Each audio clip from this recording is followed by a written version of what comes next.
深夜12点加班时，我们突然收到了一条短信：有杀人狂进入大楼，请不要擅自下楼。发件人是个陌生号码，一时间大家都愣了愣。坐在我旁边的王哥率先笑出来：这是谁搞的恶作剧？就想让咱继续加班是吧？他伸了个懒腰：不管了，我要回家了。王哥拎包下班。然而40分钟后，一个叫小美的女孩冷不丁地说：不对，王哥为什么还在附近？她刚刚想用蓝牙给旁边的同事传文件，结果搜索附近可共享的人时，发现了一个老王，这是王哥的手机。小美的神色变得不安。王哥不是40分钟前就下班了吗？按理说他现在应该要么在回家的路上，要么已经到家了，但此刻按照蓝牙的搜索距离，他甚至没有离开我们这个楼层。联想到刚刚那条短信，大家的脸色开始变得有点不好看。有人说，会不会是去厕所了？老板刚从厕所回来，厕所没人。不知道是谁开了个不合时宜的玩笑。不会那个进来的杀人狂就是王哥吧？现在就藏在暗处，准备杀了我们。一个身穿棒球衣的高大男孩立刻接话：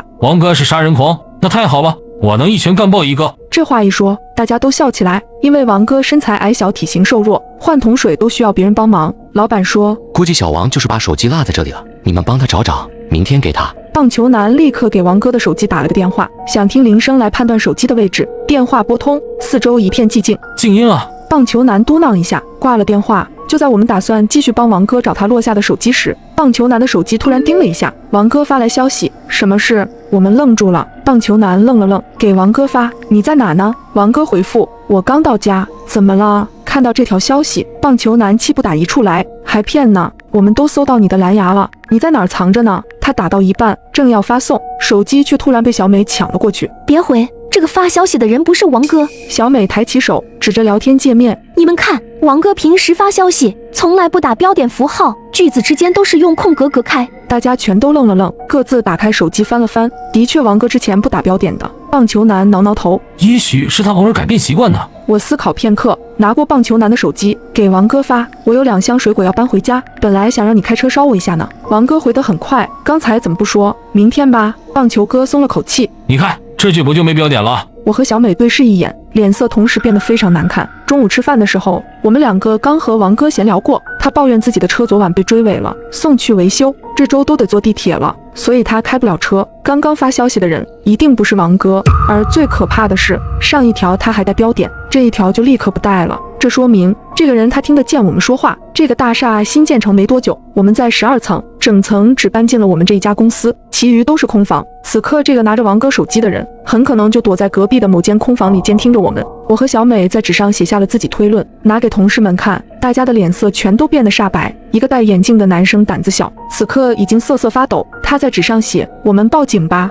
棒球男立刻反驳他：你怎么跟警察说？收到了一条恶作剧短信，还有几条有标点没标点的微信。棒球男在纸上写：去监控室，就一清二楚了。监控室可以看到王哥去了哪里，也可以看到整层楼的情况。如果真的有凶手潜伏在这一层，只要查监控就能看到他的位置。棒球男起身就要去监控室，但是突然被小美拦住了。小美用自己的备忘录打字：从现在开始，我们任何人都不要单独行动。的确，如果真的有杀人狂潜伏在这里，那落单的情况无疑是最危险的。棒球男有些不屑，因为他身材高大，浑身都是肌肉，只有别人怕他，没有他怕别人的份儿。然而小美已经分好了组，我们留在公司加班的一共有6人，老板、王哥、棒球男、眼镜男、小美和我。现如今王哥不知所踪，还剩下的5人里，棒球男和眼镜男一起去监控室，剩下3人在原地等候。棒球男提出：眼镜这么怂，还是算了，老板跟我一起去吧。眼镜男本来就害怕，闻言更是求之不得，一个劲儿地往后躲。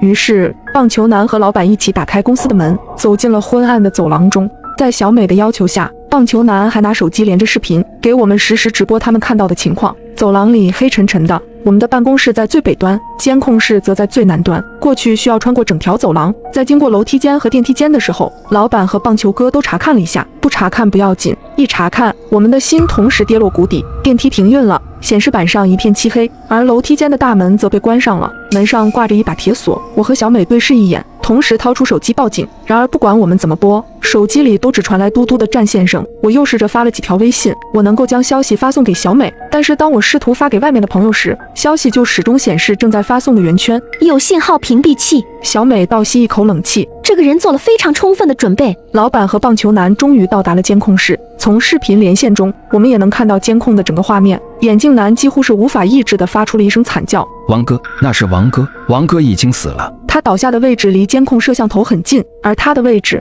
就在我们隔壁的空屋，与我们只有一墙之隔。尸体已经找到了，那么凶手呢？监控室中几十个显示画面中全都空空荡荡，整层楼除了死去的王哥和我们5个外，并没有别人。也就是说，要么这个杀人狂是个鬼魂，要么杀王哥的人就在我们这些人当中。而就在同一瞬，手机里突然传来棒球男惊恐的喊声：“老板，你干什么？”下一秒，视频连线断了。几秒钟后，走廊那端突然传来了一声重响，响声之大，让所有人都狠狠哆嗦了一下。随后，微信群里弹出了棒球男的语音，他喘着粗气：“老板刚刚突然想杀我，还好我力气大，反应也快，他被我反杀了。我现在回去，你们都还在公司里吧？”随着语音一起被发到群里的，还有一张照片。监控室内，老板倒在地上，我强忍着恐惧，想要回复棒球男，然而小美一只手突然抓住了我。棒球男在撒谎，看出不对劲了吗？我狠狠抖了一下，我明白了，如果老板是在想要偷袭棒球男时被反杀，那么他应该是迎面被棒球男击中，但此刻老板的伤口是在脑后，所以老板根本没有偷袭棒球男，而是棒球男在老板看监控的时候偷袭了老板。旁边的眼镜男盯着前方，一个劲儿的喃，都在撒谎，都不可信。而就在他话音落下的瞬间，远远地响起了脚步声，棒球男回来了。电光石火之间，眼镜男突然打开门，把我推了出去。小美发出一声尖叫：“你干什么？”小美想要后退，然而已经晚了，眼镜男将她也推出了房间。接着，眼镜男重新锁了门。安全了，这样我就安全了。眼镜男隔着玻璃冲我们露出神经质的笑容。来不及了，小美拉过我，他不会给我们开门的。我浑身发软，而下一瞬，棒球男的身影已经出现在了走廊的远处，他的手中拿着一根棒球棍。你们怎么出来了？黑暗中，棒球男问我们：“你们为什么在发抖？是害怕我吗？”他露出牙齿笑了笑：“有什么好怕的呢？你们又不是老板。”他扬起了手中的球棍。所以啊，我不会让你们死得那么难看。小美推了我一把：“快跑，我们分开跑。”我转身，不要命地朝前跑去。下一秒，我便听见棒球男也跑了起来。他的猎物是我还是小美？我穿过整层大厦，跑到了最南面。监控室门敞开着，地上躺着的是老板。远处突然传来了一声钝器的重击声，伴随着女人撕心裂肺的惨叫。我的心骤然跌进了谷底。是小美被眼镜男抓住了吗？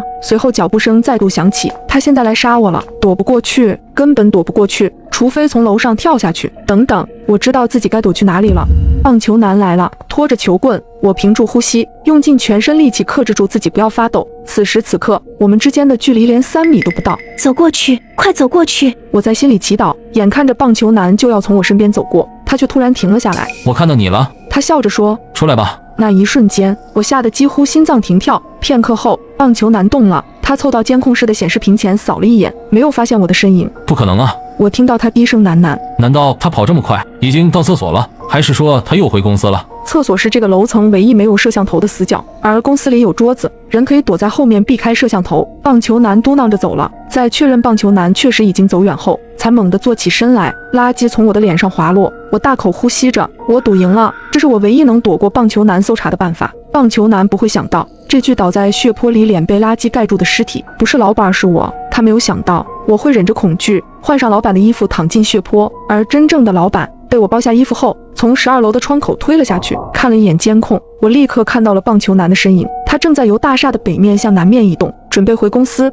而最南面，也就是我们的公司里，眼镜男正在试图把毛毯系在一起，变成一条绳索。我心里一动，眼镜男想跳窗，只要他能到第11层，就可以从窗户进去，然后从第11层逃生。我也必须想办法离开这一层。平缓了一下呼吸，我走出了监控室。路过楼梯间的时候，我再次试着推了推门，还是不行。2道门中间挂着一把 U 型锁，顶多只能推开不到10厘米的缝隙，人根本无法从中穿过。等等，这把锁很熟悉，我想了起来，这把锁是王哥买的。老板说公司的大门最好再加1道防护，于是王哥就下单了这种最传统的 U 型锁，今天早上才到货。为什么王哥的锁会出现在这里？难道这层楼门是王哥所住的？或许自己应该去检查一下王哥的尸体。我悄悄潜回了大厦的南面，远远的我看到了棒球男的身影，他站在我们公司的门口，望着玻璃门内。下一秒，棒球男举起了球棍，砸在玻璃门上，一下再一下。棒球男没有看见我，他的注意力正在被门内的眼镜男吸引。你宁愿掉下去摔死，也不愿意死在我手里吗？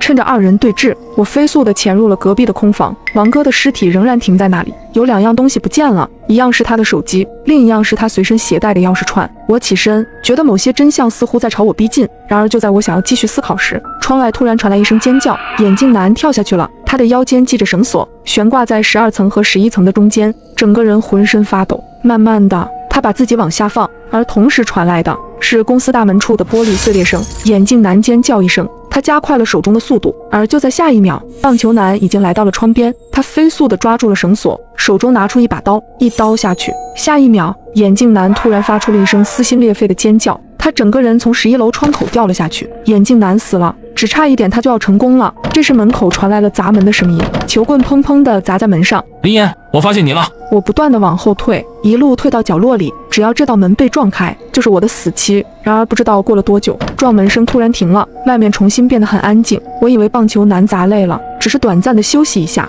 然而5分钟过去了，10分钟过去了，20分钟过去了，门外再也没有传来任何声响。我走上前去，从门缝往外望了望，外面的走廊黑漆漆的，没有人。然而下一瞬，我便意识到不对，后退一步，我缓缓趴在了地上。下一秒，我和棒球男的眼睛对上了，他并没有离开，而是趴在地上，死死地盯着我看。我发出了一声惨叫：求求你放过我吧！你到底为什么要杀人？我没有得罪过你，我真的没有得罪过你啊！外面一片寂静，棒球男并没有做任何回答。突然，我觉得似乎有点不对劲，棒球男刚刚看我的眼神好奇怪。我趴下去，再一次的和棒球男对视了，他的眼睛仍然一眨不眨的盯着我。半分钟过去了，1分钟过去了，他始终没有眨动一下眼睛。我意识到他不会再眨眼了，他死了。不知道过了多久，我自己打开了门，黑色的血从他的鼻腔和嘴角流出来。棒球男像是中毒了。我来到了隔壁，玻璃门已经碎了，这里唯一多了的东西是一个饮水机旁的纸杯。棒球男刚刚在目睹了眼镜男坠楼后，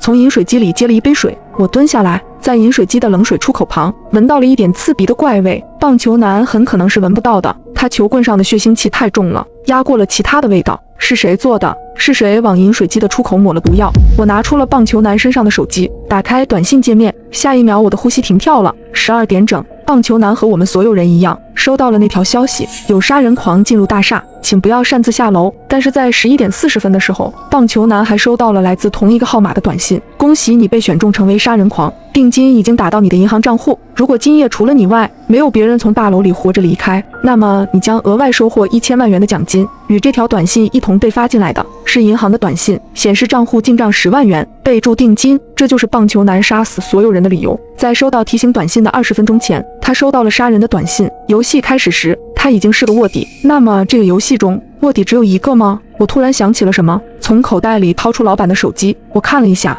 ，12点进来一条短信，在之前11点50同时进来2条短信。原来如此，我终于触摸到了这一晚的真相。突然听到后面传来一个虚弱的声音：林岩，你还活着？我回过头去，看到了小美。小美没有死，在离开公司的那场追逐战里，她被棒球男的球棍扫到了左臂，整条胳膊瞬间不能动了。在她倒地后，棒球男扔下她，开始搜寻我，而她强忍着疼痛，爬进了厕所，躲进了洗手池下的死角里。小美说：我等了很久，棒球男一直没有出现，附近也没有脚步声，我就出来看了看，果然他死了。我怔了怔，你知道他会死？小美说：是我往饮水机里下的毒。听到这，我神经再次紧张起来，赶紧将自己手机上的短信内容藏了藏。看来今晚的游戏还没有结束。